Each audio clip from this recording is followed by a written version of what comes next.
Hello বন্ধুরা, তোমরা সবাই কেমন আছো? সবাইকে ঈদ মোবারক। আজকে আমি অবাক করা দারুণ স্বাদের একটা রেসিপি নিয়ে চলে আসলাম। এখানে আমি নিয়ে নিলাম 1 কিলো চালের ভাত, একদম নরম করে রান্না করে। চালগুলো প্যাকেটের, তোমরা চাইলে যে কোনো চাল দিয়ে এই রেসিপিটা করতে পারো। এইখানে ভাতটা যখন রান্না করবে তখন লবণ দিয়ে দেবে পরিমাণ মতো। আমি ভুলে গেছি তাই এখন দিলাম। এইবার সবগুলা ভাত হাত দিয়ে ভালো করে মলে একটা ড্রো তৈরি করে নেব। দেখো বন্ধুরা, এই হ্যান্ড গ্রেটারটা দিয়ে আমি আজকে ভাতের সেয়াই বানাবো। প্রথমে আমি ভাত দিয়ে যে ড্রটা তৈরি করেছি এখান থেকে সামান্য পরিমাণ ড্র হাতে নেব। এরপর হ্যান্ড গ্রেটারটার উপর রেখে এক হাত দিয়ে ভালো করে হ্যান্ড গ্রেটারটা ধরে আরেক হাত দিয়ে চেপে চেপে ভাতের সেয়াই বের করব। দেখো আমি কীরকম করে করেছি, একদমই সহজ, তোমরা ঠিক এরকম করে নেবে। তো বন্ধুরা, আমার এই নতুন টিপসটা তোমরা ফলো করবে আর আমার মতো করে ভাত দিয়ে সেয়াই বানিয়ে ভালো করে রোদ্রে শুকিয়ে তারপর তোমরা তেলে ভেজে চা দিয়ে বা গুড় দিয়ে লাড্ডু করে খেয়ে দেখবে, একদম দারুণ স্বাদ হয়।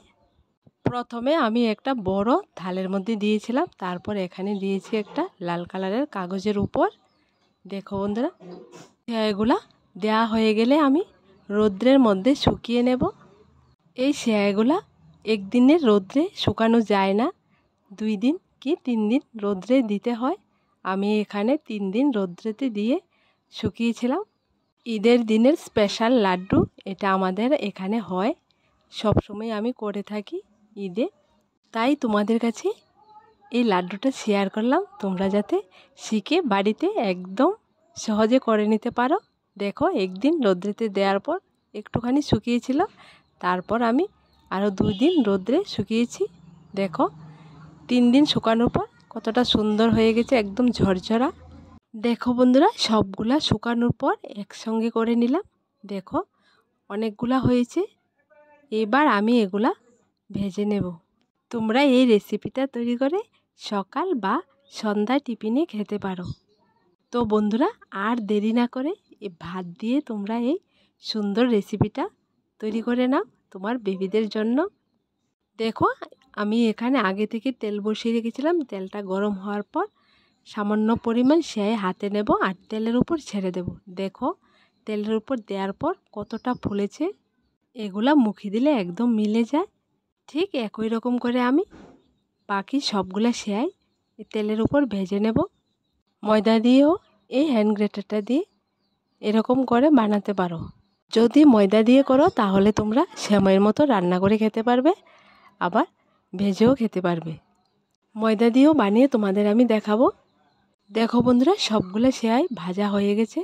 এবার আমি গুড় দিয়ে ওগুলাকে লাড্ডু বানিয়ে নেব। এখানে আমি পাটালি গুড়টা দিয়ে এই গুড়ের লাগারটা তৈরি করেছি, কিন্তু ভিডিওটা করতে ভুলে গেছি। দেখো যখন এটা হয়ে গেছে আমি সেয়াই ভাজার উপর দিয়ে দিলাম আর একটা চামচ দিয়ে নেড়ে নেড়ে মিক্সড করে নিলাম। দেখো বন্ধুরা, গুড় সেয়াইয়ের সাথে ভালো করে মিক্সড করানো হয়ে গেলে 2 হাতে চেপে চেপে আমি ছোটো ছোটো সাইজ করে সবগুলা লাড্ডু বানিয়ে নেব। দেখো আমার লাড্ডু একদম রেডি, দেখতে কতটা সুন্দর হয়েছে, খেতেও ঠিক তেমনটাই স্বাদের হয়। তোমরা একবার বাড়িতে ট্রাই করে দেখবে। আর এই অবাক করা রেসিপিটা তোমাদের যদি ভালো লেগে থাকে তাহলে একটা ছোট্ট কমেন্টে লিখে জানাবে।